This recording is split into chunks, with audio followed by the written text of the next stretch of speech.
आज हम जो क्वेश्चन सॉल्व कर रहे हैं ये आपके पेज नंबर 57 का क्वेश्चन नंबर 4 है।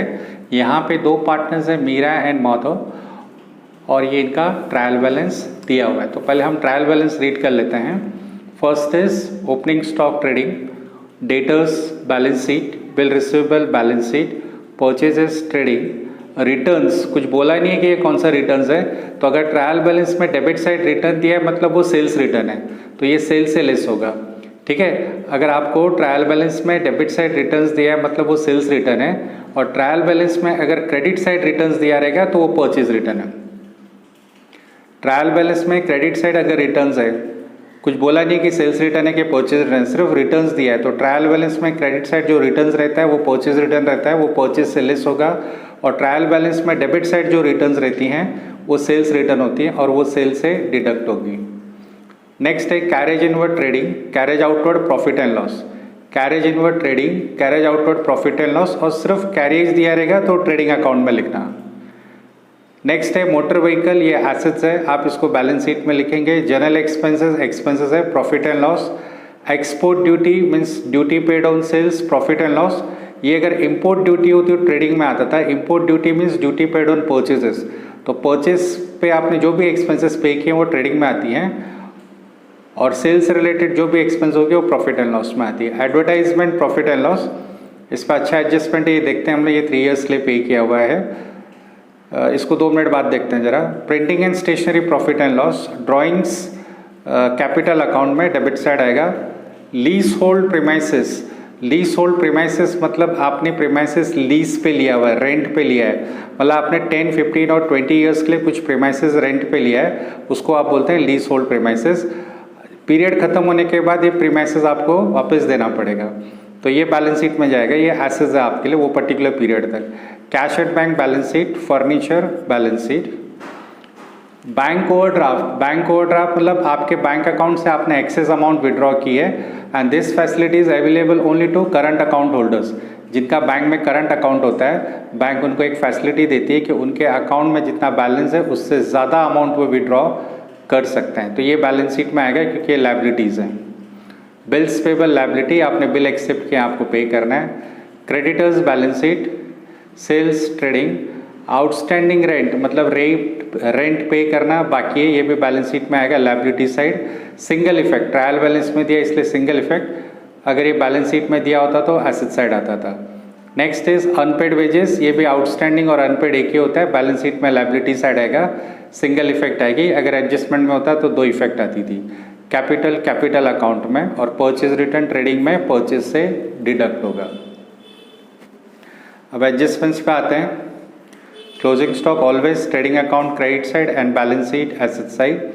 Provide provisions for doubtful debts, आपको डेटर्स के ऊपर डाउट है 2000 रुपये, तो ये आप डेटर से डिडक्ट करेंगे, और अगर आपके क्वेश्चन में बैड डेब्ट्स दिया है तो आप इसको बैड डेब्ट्स में ऐड करेंगे। तो बैड डेब्ट्स तो नहीं दिख रहा है, तो आप डायरेक्टली इसको प्रॉफिट एंड लॉस में डेबिट साइड लिखेंगे और डेटर से लेस करेंगे। डेटर्स पे मैं टिक कर देता हूँ, ये एडजस्टमेंट है। नेक्स्ट है create reserve for discount on debtors. Bad debts के बाद जो अमाउंट आएगी उस पर आपने डेटर्स को डिस्काउंट दिया। डेटर्स मतलब कस्टमर जिनसे पैसे लेने हैं, आपने उनको 3% डिस्काउंट दिया, तो ये भी आपके लिए लॉस है, ये प्रॉफिट एंड लॉस में डेबिट साइड आएगी, इसकी सेकेंड इफेक्ट। नेक्स्ट है value of lease hold premises on 31 March 2019 is 1 lakh, मतलब आपके प्रीमाइसेस की वैल्यू 1 लाख हो गई, जबकि यहाँ पे 1,10,000 दिया है, तो 10,000 की वैल्यू कम हुई है लीज होल्ड प्रीमाइसेस की। तो ये जो 10,000 कम हुआ इसको हम बोलते हैं डेप्रिशिएशन। लीज होल्ड प्रीमाइसेस से माइनस हो जाएगा और प्रॉफिट एंड लॉस में डेबिट साइड आएगा। नेक्स्ट है outstanding printing and stationery. Printing and stationery में ऐड करना है आपको आउटस्टैंडिंग। अगर यहाँ पे प्रिंटिंग एंड स्टेशनरी यहाँ दिया है तो इसमें ऐड होगा, और दूसरी इफेक्ट बैलेंस शीट में लायबिलिटी साइड। तो ये कंपैरेटिवली इजी सम है, देखते हैं इसको सॉल्व कैसे करता है। क्वेश्चन में आपको एडवर्टाइजमेंट दिया है 4,800 फॉर 3 ईयर्स, मतलब ये 3 साल के लिए पे किया आपने, और आपने पे किया 1 अक्टूबर 2018 को। तो इसको कैसे सॉल्व करना है देखते हैं। आपने एडवर्टाइजमेंट पे किया है 4,800 फॉर 3 ईयर्स, मतलब 1 साल का आपका 1,600 रुपीज़ पर ईयर हो गया। आपने एडवर्टाइजमेंट पे किया 1,600 फॉर 1 ईयर, जिसमें कि करंट ईयर के 6 मंथ्स ही हैं। आपको एडवर्टाइजमेंट पेमेंट की डेट उन्होंने क्वेश्चन में 1 अक्टूबर मेंशन की हुई है, 1 अक्टूबर 2018 को आपने पे किया और आपका ईयर एंडिंग डेट है 31 मार्च 2019। तो अगर आप देखेंगे तो जो करंट ईयर है आपका, जो रनिंग ईयर है, जिस ईयर के लिए आप प्रॉफिट एंड लॉस अकाउंट बना रहे हैं, उस ईयर के लिए आपने सिर्फ 6 मंथ्स के लिए एडवर्टाइजमेंट पे किया है। ठीक है, तो 6 मंथ्स का मतलब 800 रुपीज़। अगर आपका 1600 रुपीज़ पर ईयर है, आप एडवर्टाइजमेंट एक साल का 1600 पे कर रहे हो, तो ऑब्वियसली 6 मंथ्स के लिए आप सिर्फ 800 पे कर रहे हो। तो आपने जो एडवर्टाइजमेंट पे किया वो करंट ईयर में सिर्फ 800 रुपीज़ का होता है, और जो रिमेनिंग अमाउंट है in excess of 800 that is paid in advance. Total आपने 4800 पे किया है, उसमें से सिर्फ 800 करंट ईयर का है। तो एडवर्टाइजमेंट फॉर दिस, ये आप ऐसे करेंगे, एडवर्टाइजमेंट फॉर करंट ईयर, ये आपको अगर वर्किंग करनी है तो ये इस वे में आएगी 4800 डिवाइड बाय 3 इंटू 6/12, कुछ 800 आएगा आपका। तो एडवर्टाइजमेंट आपने 800 रुपीज़ करंट ईयर के लिए पे किए। तो इसकी इफेक्ट देखते हैं कैसे होने वाला है। आप एडवर्टाइजमेंट से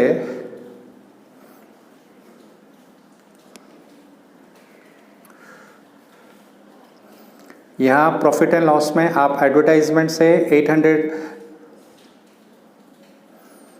अब आप प्रॉफिट एंड लॉस अकाउंट में एडवर्टाइजमेंट 4800 है, इसमें से जितना एडवांस पे किया है लेस प्रीपेड और एडवांस, आपने एडवांस पे किया है 4000, क्योंकि करंट ईयर के लिए आपने सिर्फ 800 पे किया है। तो ये 4000 आपका एडवांस पेमेंट है एडवर्टाइजमेंट के लिए। और इसकी सेकेंड इफेक्ट, आप बैलेंस शीट में एसेट साइड लिखेंगे प्रीपेड एडवर्टाइजमेंट अमाउंट इज 4000 रुपये आपने एडवर्टाइजमेंट का एडवांस में पे किया है। उसके बाद आपका फर्स्ट एडजस्टमेंट है क्लोजिंग स्टॉक, वो हम पहले ही लिख चुके हैं यहाँ पे। क्लोजिंग स्टॉक बैलेंस शीट में एसेट साइड आएगा 32,000, और उसकी सेकेंड इफेक्ट ट्रेडिंग अकाउंट में क्रेडिट साइड आप लिख चुके हैं। उसके बाद सेकेंड एडजस्टमेंट है provide provision for doubtful debts 2000, मतलब डेटर्स पे आपको 2000 रुपये डाउट है, तो यहाँ डेटर से लेस कर दीजिए, less provision for doubtful debts, आप इसको आरडीडी भी लिख सकते हैं 2000, और लेस करके ये अमाउंट हो जाएगी 78,500। और ये 2000 जो है डाउटफुल है, आपका लॉस है, आप इसको प्रॉफिट एंड लॉस अकाउंट में डेबिट साइड लिखेंगे। ये आपका प्रॉफिट एंड लॉस अकाउंट है, यहाँ पे आप लिखेंगे टू न्यू आरडीडी और प्रोविज़न फॉर डाउटफुल डेब्ट्स, जो छः आप वो लिख सकते हैं 2000 रुपये। ठीक है, अब इसके बाद आपके जो रिमेनिंग डेटर्स हैं, आपके जो रिमेनिंग डेटर्स हैं 78,500, उस पर भी आपको डाउट है कि वो शायद आपको डाउट नहीं है, सॉरी, डिस्काउंट दिया आपने 3%, सो लेस डिस्काउंट 78,500 का 3% इंटू 3/100, ये आपको मिलेगा 2355, और ये लेस करके आएगा 78,500 पे आप 3% कैलकुलेट करेंगे, 78,500 इंटू 3/100, ये आपका डिस्काउंट है, ये 2355 आ गया। फिर 78,500 से आपने डिस्काउंट माइनस किया तो आपके नेट डेटर्स हो गए 76,145, और ये भी लॉस है आपके लिए, आपने अपने कस्टमर्स को डिस्काउंट दिया, तो जो भी लॉस होता है आप उसको प्रॉफिट एंड लॉस अकाउंट में डेबिट साइड लिखते हैं। तो अभी इसको प्रॉफिट एंड लॉस में डेबिट साइड लिखने वाले हैं, to discount on debtors, to discount on debtors, आपका अमाउंट है 2355। इसके बाद नेक्स्ट एडजस्टमेंट है लीज होल्ड प्रीमाइसेस। आपसे जैसे पहले भी मैंने बताया था 1,10,000 है, अब प्रीमाइसेस की वैल्यू 1,00,000 हो गई, तो ये 10,000 कम हुआ, ये डिप्रिशिएशन है। और इसकी second effect profit and loss में डेबिट साइड आएगी, to depreciation on lease hold premises 10,000। And last adjustment है outstanding stationery printing and stationery 1200 है, उसमें 500 आउटस्टैंडिंग है, आउटस्टैंडिंग है मतलब पे करना बाकी है, तो वो ऐड हो जाएगा। और second effect outstanding printing and stationery, balance sheet में लायबिलिटी साइड आप 500 लिखेंगे। सो इस तरीके से ये सम हो गया आपका।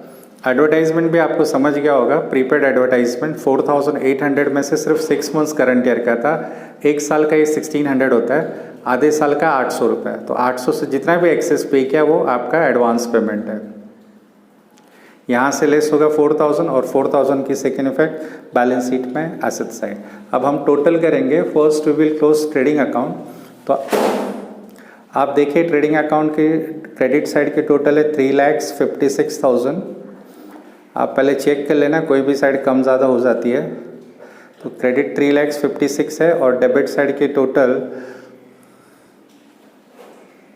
ये टोटल अगर हम करेंगे तो 2,35,500 आ रही है। तो आपका डिफरेंस है 1,20,500 का। इसको आप लिखेंगे टू ग्रॉस प्रॉफिट